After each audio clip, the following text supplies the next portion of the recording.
executive managers, tax-passionate participants. I am FILIP RISTOVSKI. I'm going to be your host for today. Welcome of this event, and I will start by asking you during the conference to switch off your mobile phone or put them on silent.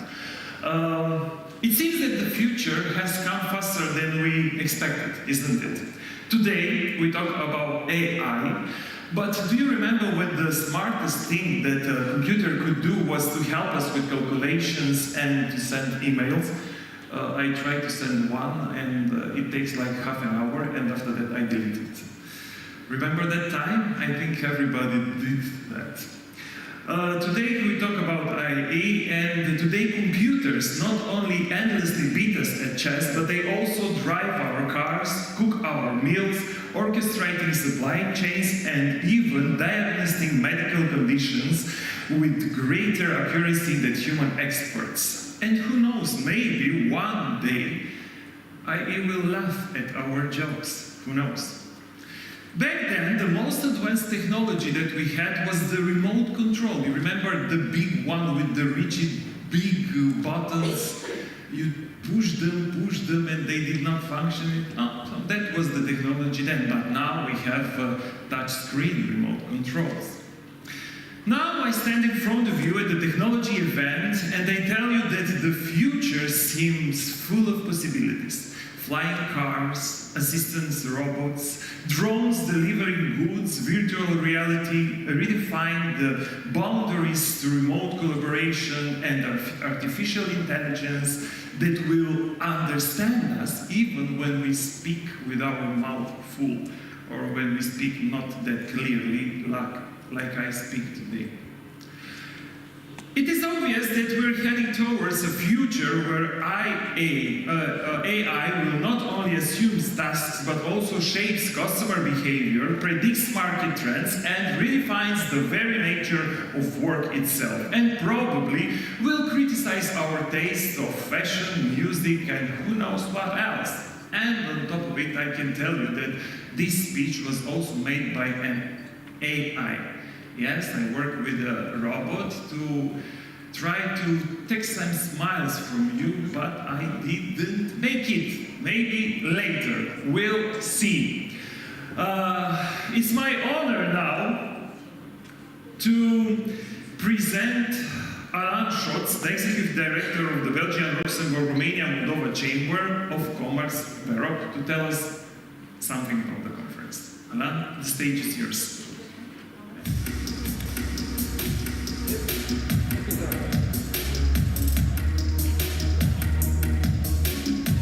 Bună dimineața, good morning. Thank you. Everyone, welcome to our conference today. What I can say is that when I was young, we didn't have mobiles. All these technological things we didn't have. So I'm very surprised, me as a master in history, to announce and to open the conference here today. So I know also, thanks to the Bucharest traffic, that a lot of people still need to come, but we have to stand. Because some people are in panels, some people have to fly back to the Netherlands, so we need to stand. I hope you enjoyed today, that you have to make a lot of new connections, new contacts, to grow your business or to make business. So I hope you have a very, very fruitful day. In the lobby we have a lot of Belgian goodies, like chocolate, beers, wines.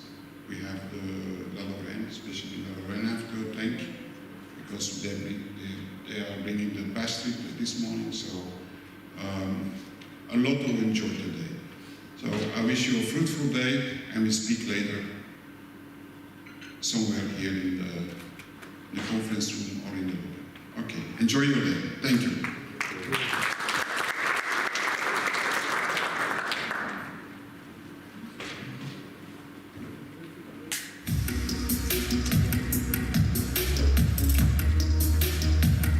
Now, ladies and gentlemen, I invite Mara Roman, the acting head of the European Commission, representation in Romania. Mara, please, the stage is yours.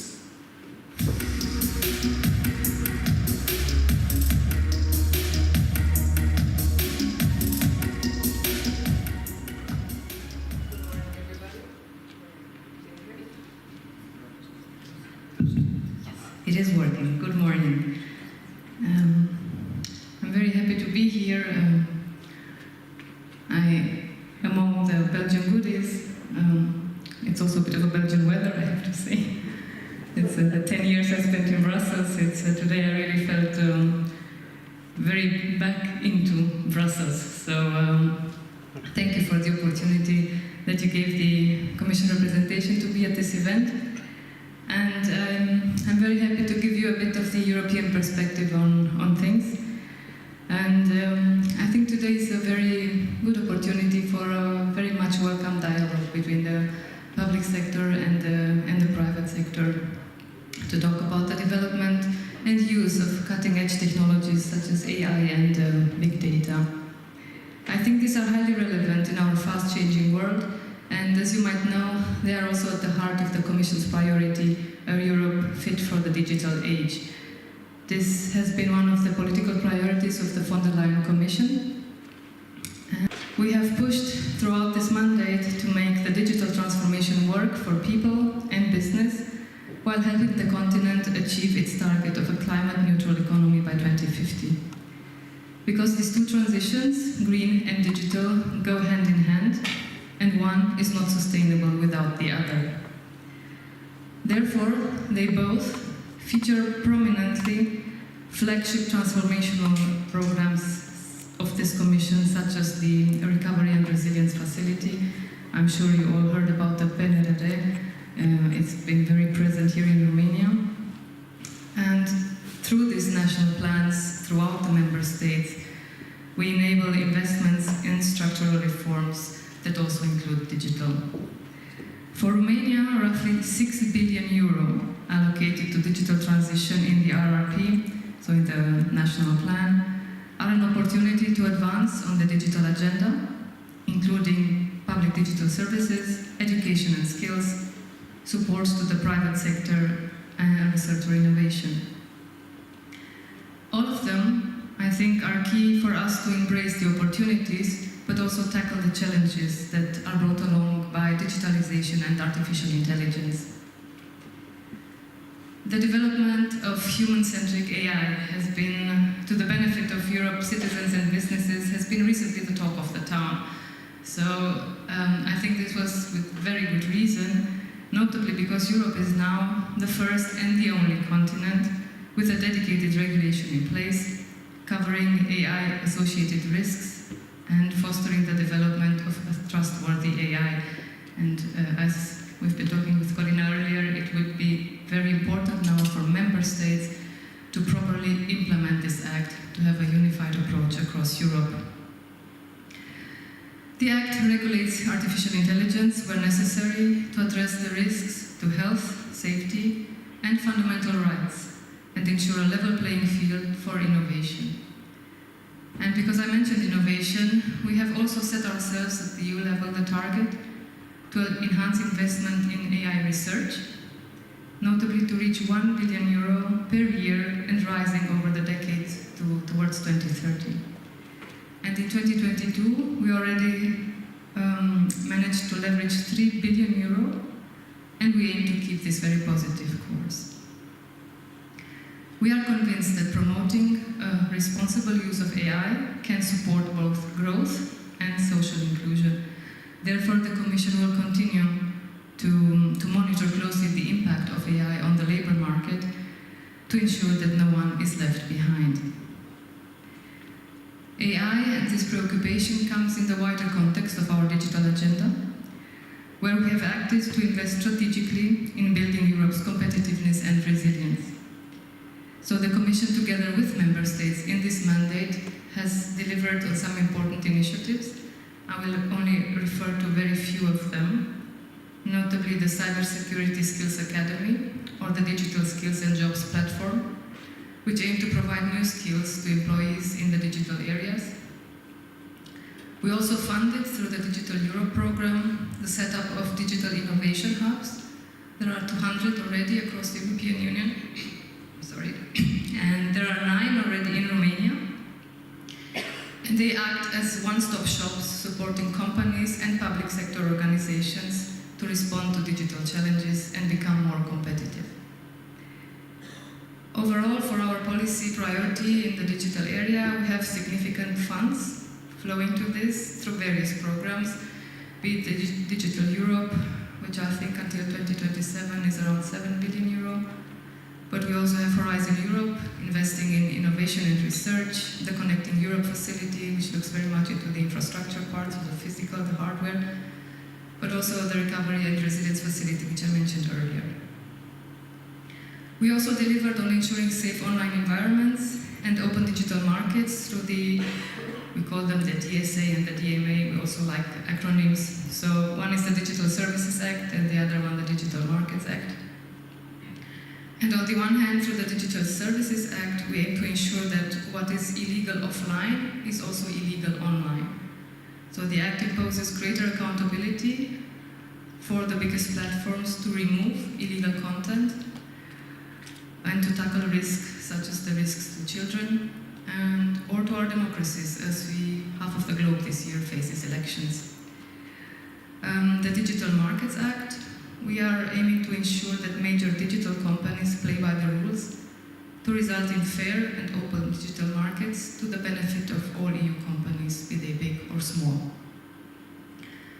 So this was just a very short and very swift review of our main actions during this mandate in order to create a stronger digital economy and society and a better connected Europe. And just before I finish, I would also like to highlight an action and initiative of the representation. It's one of our flagship projects to fight disinfo, and it links into the AI discussion that you will have today. So we are working, we launched a social media campaign with influencers to reach out as wide as possible also to the young audience to call out the risks of disinfo. And this Friday we will launch a video that we created with the influencers from the project 3 Chestii. And this video will stress the vigilance against potential threats of AI and AI-driven fraud, but also informing about the high benefits of regulated artificial intelligence. So please do tune in and spread the word. You can find all our videos related to disinfo and to the risks on our platforms, on social media.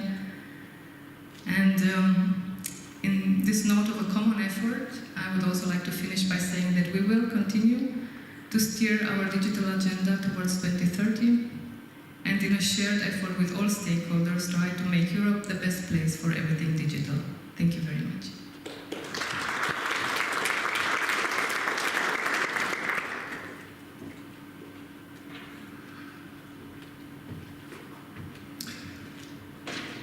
I invite now on the stage CORINA VASILE, the Executive Director of Employees Association of the Software and Services Industry.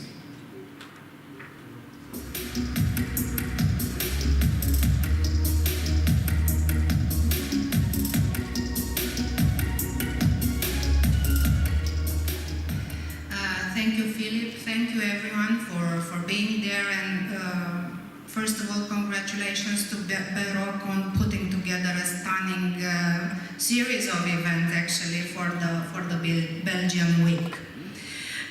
Indeed, one cannot avoid the topic of Belgian goodies, be it chocolates or beer or whatever.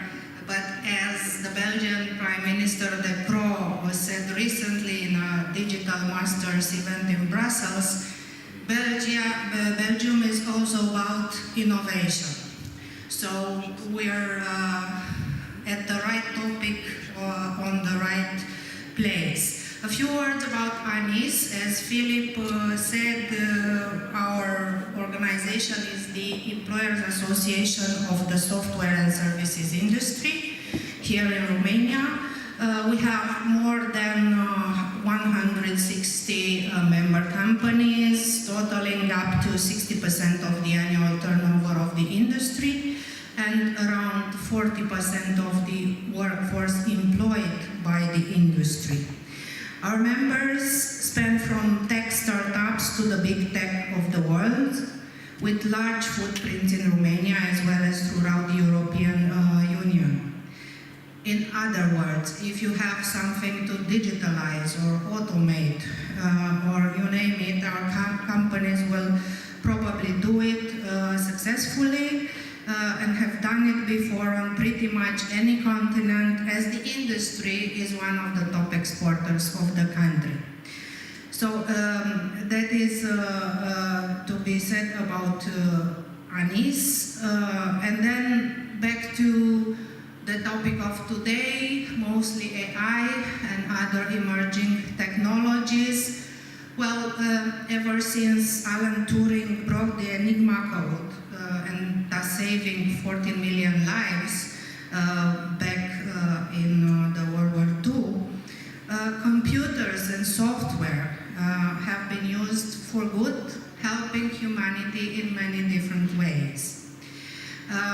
Also, the term AI, coined by Professor John McCarthy back in the 1950s, has gradually, even silently, extended in all aspects of our lives and businesses. But then generative AI happened and the world went boom. Now the world is split between curiosity and fear when it comes to AI. But also the businesses across the globe are adopting it rapidly. Why? Because the projected impact is big. Now, how big is big?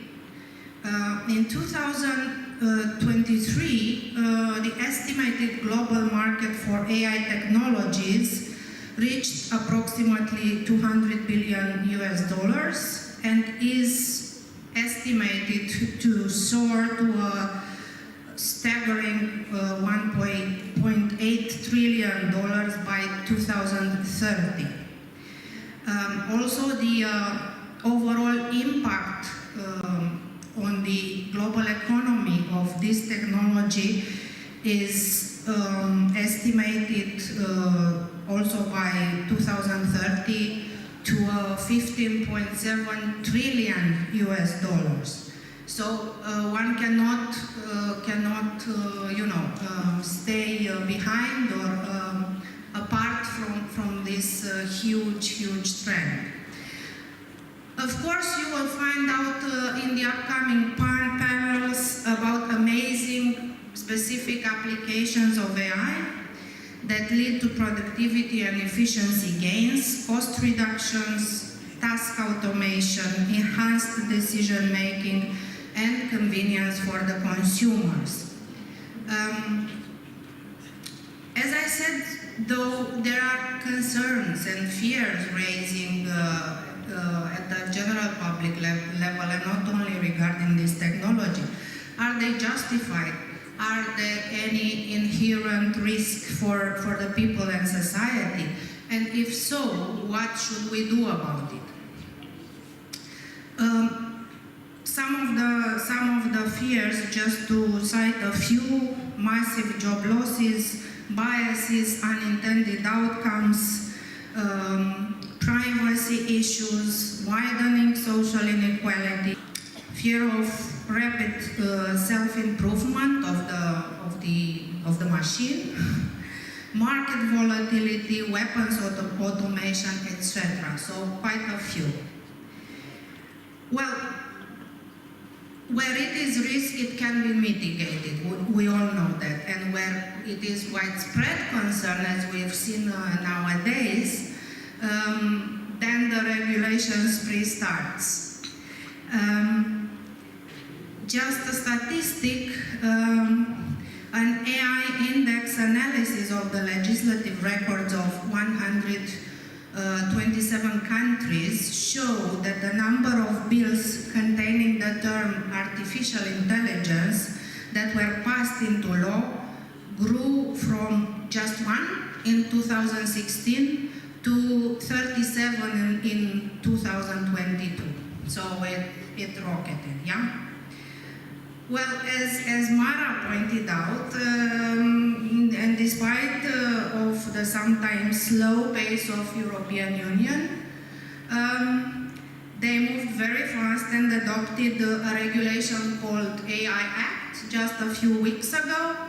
Of course, it adds to DSA, DMA, CRA, and other pieces of regulation that European Union has adopted or is set to adopt within the next months and for the next mandate. Back to AI Act, what we have done is that we try to contribute ourselves, Anis from Romania, to what we think is now a better policy than the version that the European Commission started. We have done it via Digital Europe, an organization that gathers the digital trade associations across Europe, but also large companies, large international companies, and also via Business Europe, the largest EU employers confederation. I will not go into details of the act as Mara underlined them, but now is the task of EU and the member states to apply it wisely, and we will follow through to make sure that it will be put into effect in a uniform way throughout the countries. For every company, especially the smaller ones on each market, is very important that we have a uniform regulation. It's cost-effective, is comprehensive, is helping growth and scalability. Now, I will end up with this.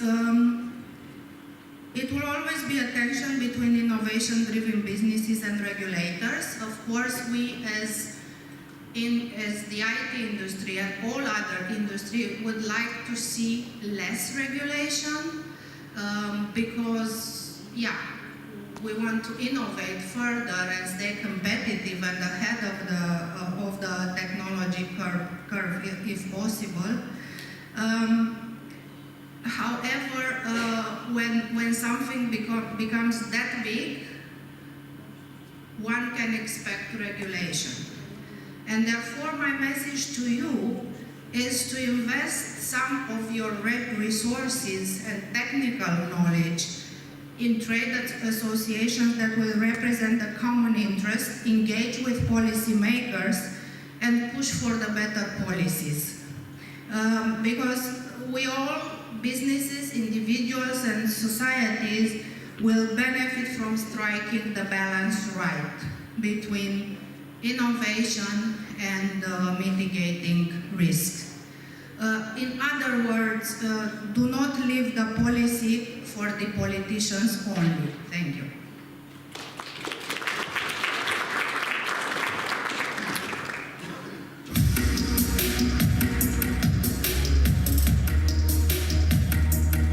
Thank you very much, Corina. And now I have a great pleasure to invite on the stage the responsible for international partnerships of the Netherlands AI Coalition, advisor at the Dutch Blockchain Coalition, and Vice President of European AI Forum, Ms. MARLOES, POMP.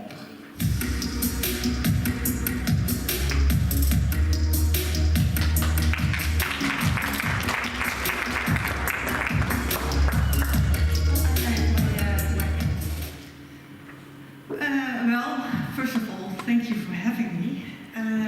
Unfortunately, I have to leave immediately after my talk, but hopefully I can come back soon, or otherwise please come to Amsterdam and we can have a conversation. First of all, I work at the Netherlands AI Coalition. It's a public-private collaboration within the Netherlands. We have 500 members, and there are per sector working groups, for example, for health, for energy, for logistics, and so on. And they are working closely together on AI projects, preparing proposals, sharing knowledge, and so on. And we also work closely together with the Dutch government, so all the ministries are involved in the specific working groups. And I'm also a vice president of the European AI Forum, and I will present a bit about this, because hopefully your country will also join. And I will talk a bit about decentralized AI, because I think it's there's not so much spoken about decentralized AI, and I think it's really important to build alternatives for decentralized AI models like OpenAI. Let's start with the European AI Forum. It's a collaboration of AI communities within Europe, and it's the biggest representation of the industry within Europe. We are also working closely together with the AI office, with the Commission, to bring up our proposals, concerns, but also we provide a lot of input on the AI Act, but now of course on the sandboxes, investments, and so on. At this moment, you can see the members beneath, and we try to expand this year to almost all European countries. What we want to do is we want to boost the European ecosystem, building up and strengthening connection between the startups, the companies, researchers, and other relevant participants. We also want to contribute to human-centric AI, trustworthy AI, but also a competitive framework for AI made in Europe. So we have a lot of discussions about how can we make Europe attractive for investors, how can we create a climate. Of course, we are in favor of the Act, but we have also concerns about how to find the right balance between the Act and innovation. And we also try to raise awareness of the potential of AI, so not only the concerns, but also the potential and openness to these technologies. Well, if a country wants to become a member, of course, there should be a legitimate interest in the purpose of the European AI Forum. We are looking for one community for each country, and they, of course, can work together closely with other communities, networks, but we want to have one contact point per country. It should be, for example, in Belgium there's AI for Belgium, but it's an initiative of the government, and we are talking with the government, or we are talking with the European Commission. So it should be a neutral coalition or a neutral community. I'm here also with an invitation to become a core member by the board of the directors. Now, within the European AI Forum, we try to build solutions from Europe to Europe. For example, we have built on the European AI startup landscape, where we try to promote the best startups or scale-ups in each country, and also when there are European calls, we really share the best startups, scale-ups from each country, and we try to build consortia. And of course, we are also preparing a lot of projects for the programs which are initiated by the European Commission, and we are also working closely together with the AI office. Well, at the beginning there was a lot of focus on the AI Act, so we had a lot of conversations with people from the Commission, from the Parliament, providing our inputs, but now the focus is more and more on the sandboxes. We really try to share, each country will start their own sandbox, so we really try to share how does it work, what does work, how do we like to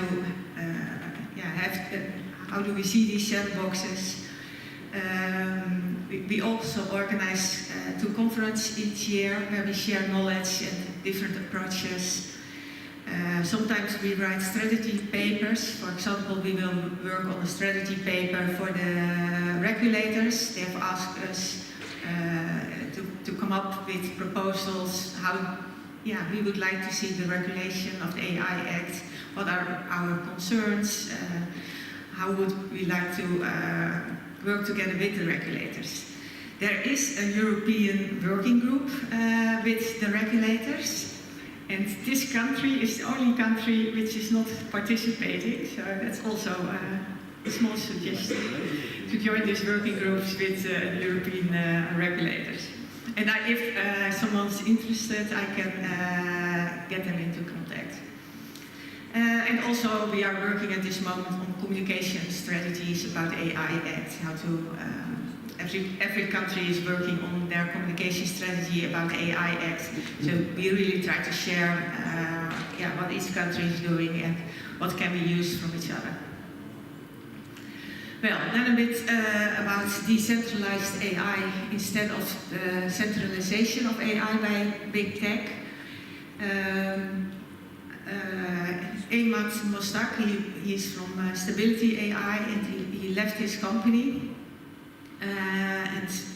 This is a quote of him: "If you look at the world right now, there's clearly no governance of open AI.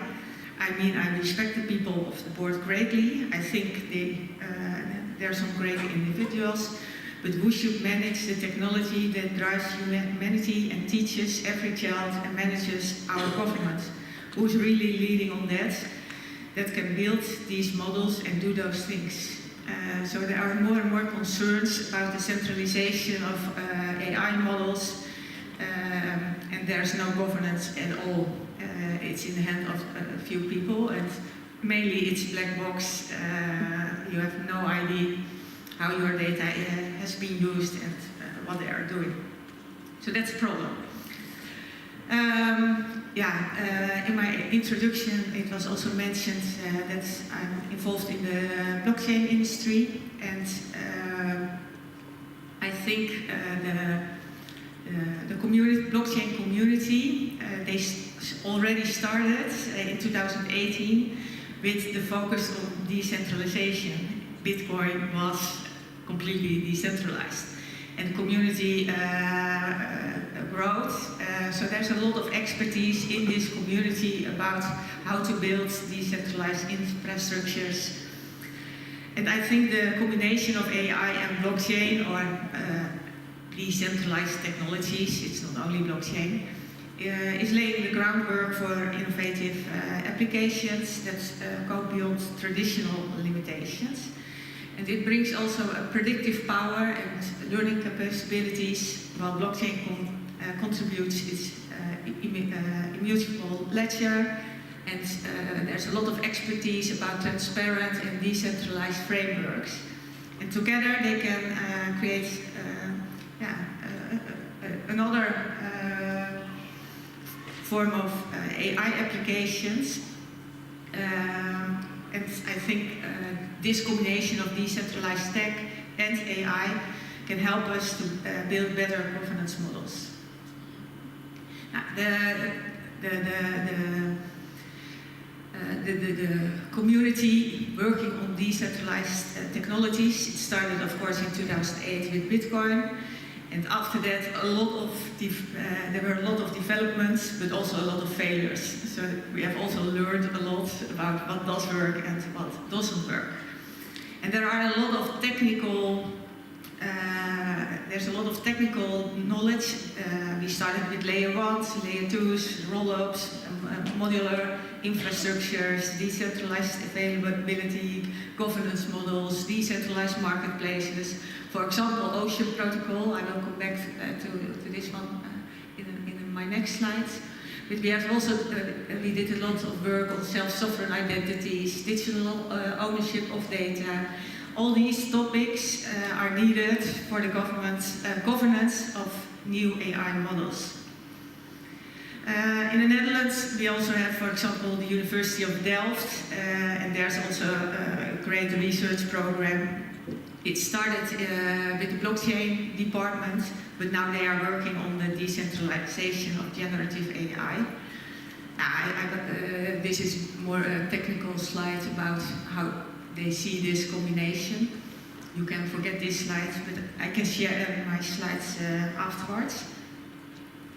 Now, and what we do see now at this moment, that the new companies working on decentralized AI, they are focused on the infrastructure for Web3 AI solutions, democratization of AI developments, enhanced scalability, cost efficiency, data sovereignty, trust verification of training results, another way of AI collaborations. And for example, there are companies like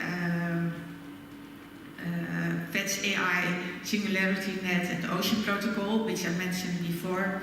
They are now working on decentralized marketplaces for AI. But for example, Bagel is really working on the privacy elements of AI and to build decentralized models for this. But there are many more, like Onai or MyShell AI. So we see the rise of a lot of new startups working on the decentralization of AI. Yeah, so I really think that we have to coordinate platforms for the industry, and I think you can see it as public utilities. And I think there's an urgent call to start working on this. And there's a small window of opportunity to establish proper governance and standards before highly capable AI systems become too consolidated and centralized under the control of a few companies. Then we have the same problem as we did have with the big tech during Web 2. It goes even faster at this moment with centralized AI models owned by a few companies. Well, there are a few solutions. Of course, the AI Act, the regulation is very important to build AI, the AI models we want to have within Europe.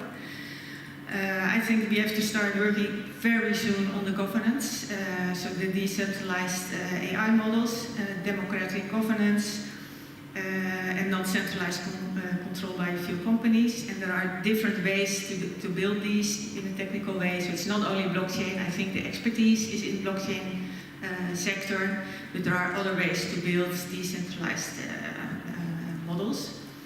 And I think we need a modular infrastructure. AI systems should be built in a modular and open source way that people can build on top of it, rather than monolithic centralized systems. And we don't have much time for this, and I think it's really important that we start working on this, share expertise on these topics within Europe. Whether it's in the European AI Forum or in other collaborations. But if there are companies here or governments who are willing to work on this, feel free to reach out. We still have time for a few questions. No? I would like to ask you something. Yeah, of course you can. Tell me, what are the chances for Romania to enter in European AI Forum?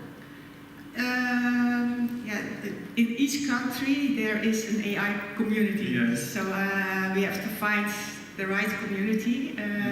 So sometimes there are several communities. For example, in Germany, there are so many communities, so that it was hard to find the best community to enter.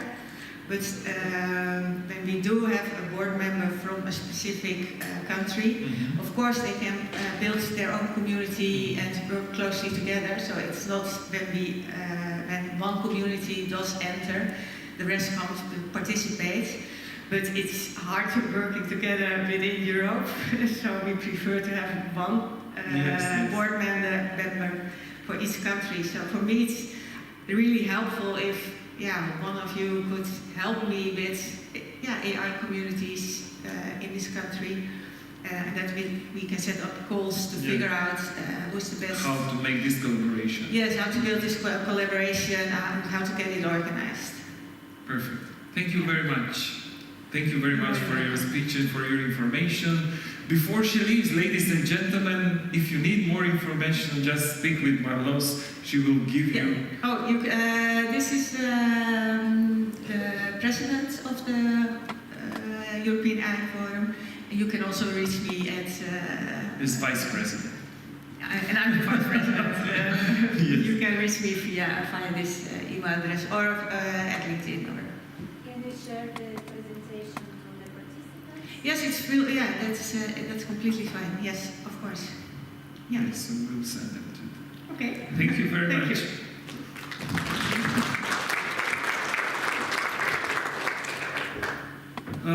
Ladies and gentlemen, thinking about the global changes and that we are living through, I try to identify the name the main drivers responsible for these changes.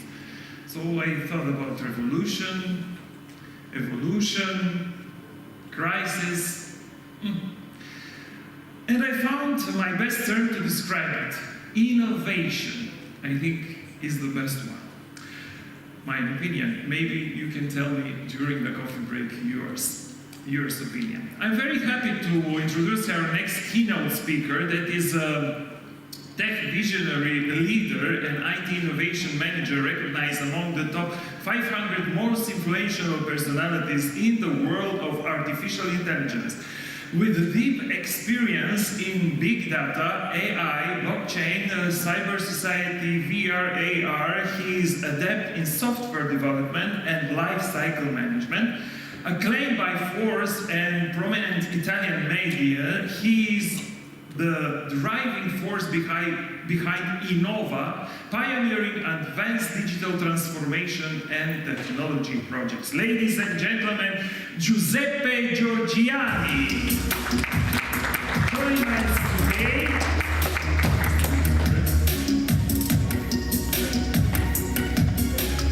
Join us today to unveil the invented by himself effective innovations method to lead innovations across various sectors. The pointer, please.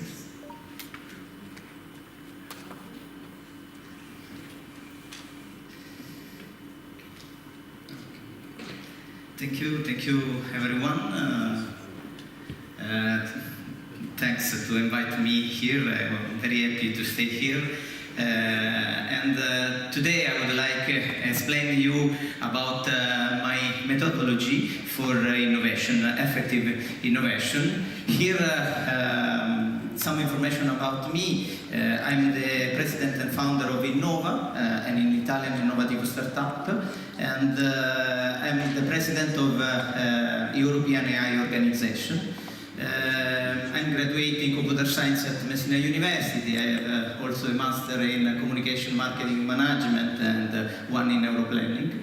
I was a keynote speaker in a lot of big events around the world. CES in Las Vegas, the last time was in January. JEDEX Global in Dubai, Webit Festival in Sofia, Moldova Business Week, and MAU in Italy, and Forbes appointed me as one of the most expert in telemedicine and digital health. But I'm here to explain you about this methodology, effective innovation. Often what people think about innovation as something that comes from technical office, thanks to a genius mind in a completely random way, but I think this is very wrong, and I would like give you some specification. I start from three words: creativity, invention, and innovation. Creativity is the ability to create, and this is the prerequisite for invention and innovation. The invention is the act to creating, and it produces new knowledge. Innovation transforms the idea in application, and here you can produce a new product or new process. Invention is single act. Innovation is a structured process. This is, for me, is very, very important. And there are many ways to innovate, improving the performance of the product, creating a new one, building around it a set of services, or innovating internal process, modifying key activities, reducing layoff and waste. And a lot of time, this part is very important for grow up the product or the process inside the company. And the kind of innovation, we know that we have two types of innovation: disruptive or progressive. I prefer disruptive, but sometimes it's very, very difficult to start a new disruptive innovation. But one example, or some examples are, for example, Netflix. Netflix changed our idea of use watch television. Or, for example, Uber changed our life, our type of take taxi and move around the city. Or WhatsApp. Never, for example, my mom and other people think about that can send a message in real time in the other part of the world. And this is very disruptive innovation. Progressive is like iPhone or Samsung that put on the market the product with a very small difference and in continuous way, 2-3 times for a year.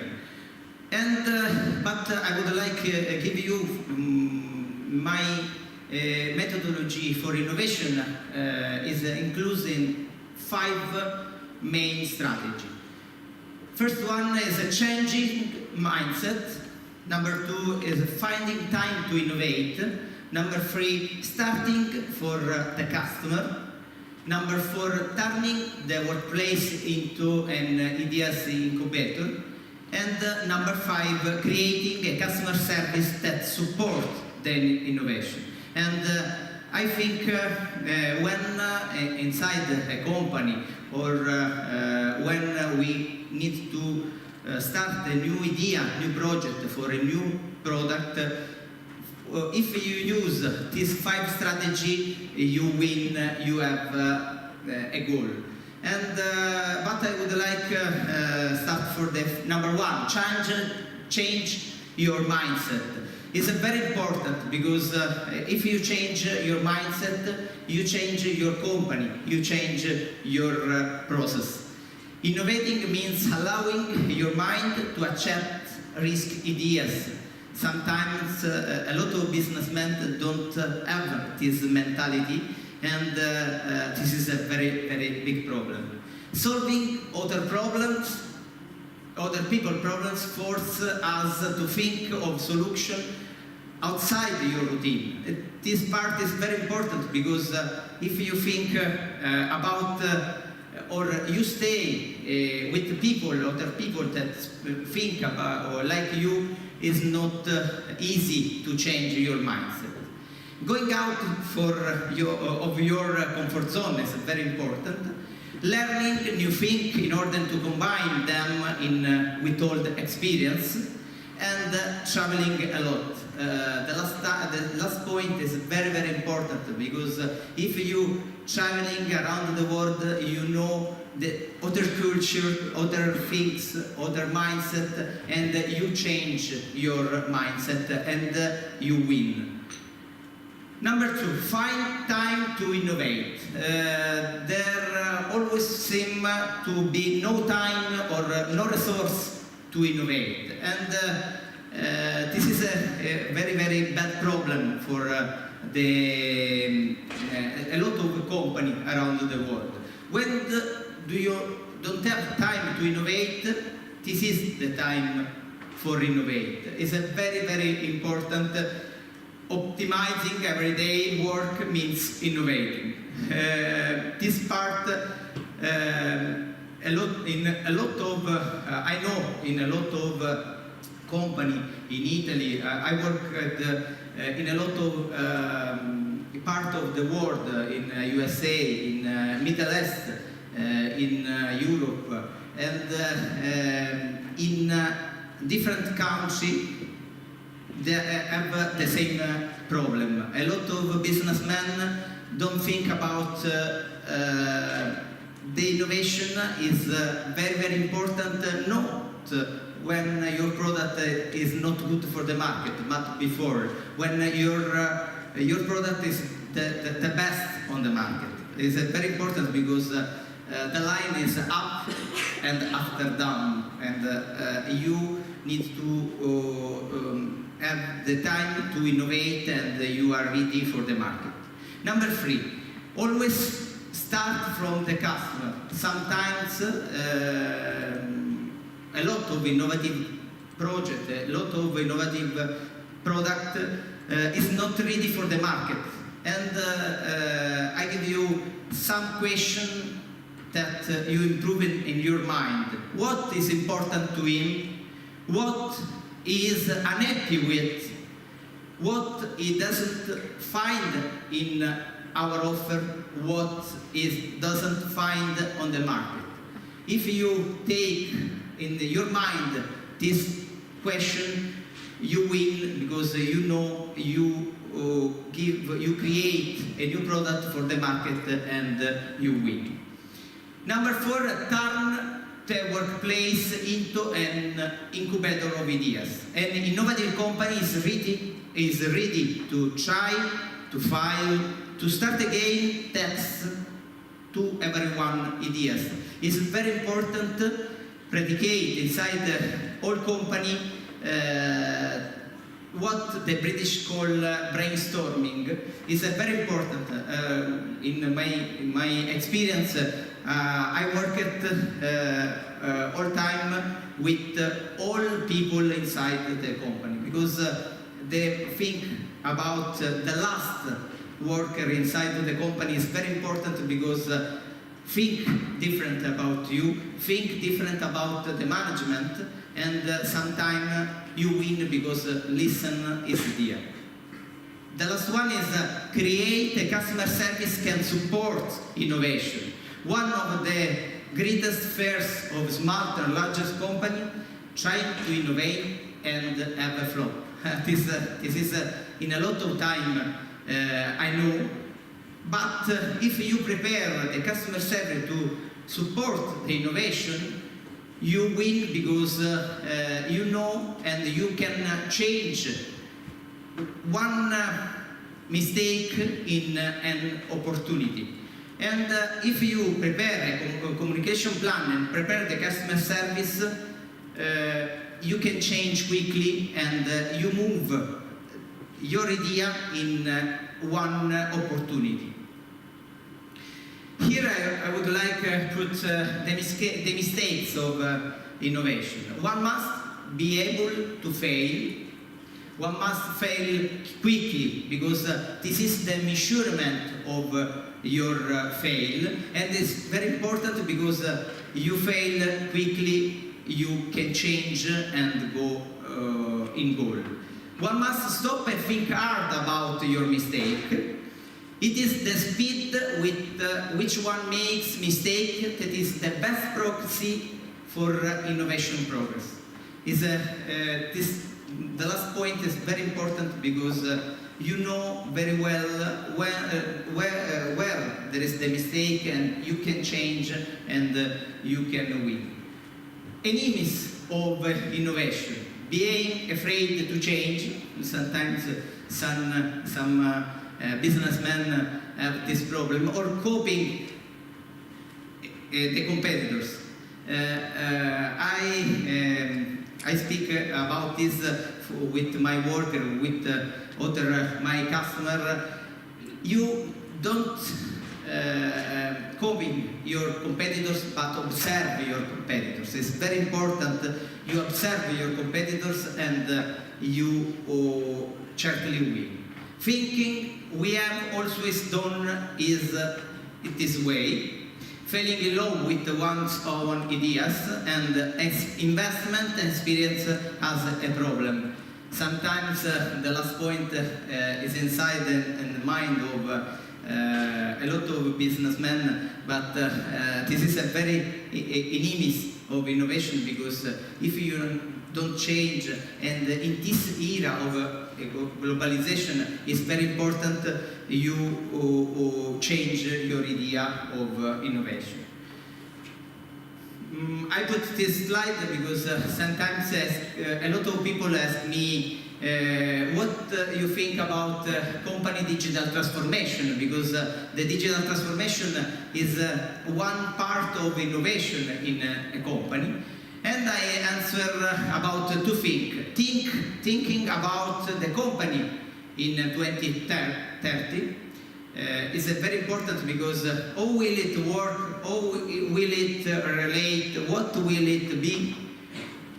Stakeholder, customer, partner is very important, because if you know your idea of a future company, you are in goal. And the mindset. I put every time the mindset, because if you have the right mindset, you win certainly in every project. This is one part of what I explained in my creator. A lot of projects, my and of other customer. Here we applied this methodology in different sectors, from, for example, opera, Italian opera, in theater, in AI with Sofia and Kelly, in telemedicine with CheckMed, or in social media with Io Compro Siciliano. I give you just some example. With Italian opera, we take one small theater, about 120 seats, and take about 200,000 people in just 5 years inside the theater with the opera. It's very big dream, but it's a reality, and we win because they used and applied the 5 main strategy, and the people come in the theater. Or for example, Io Compro Siciliano is a social project. We applied the 5 strategy, and today Io Compro Siciliano have about 300,000 people inside for community, and about 3,000 company registered inside the project. It's a very big project, and started just 1 year before. I would like finish with my idea of innovation. Innovation is seeing what everyone has always seen, and thinking what no one has ever true. Thank you so much.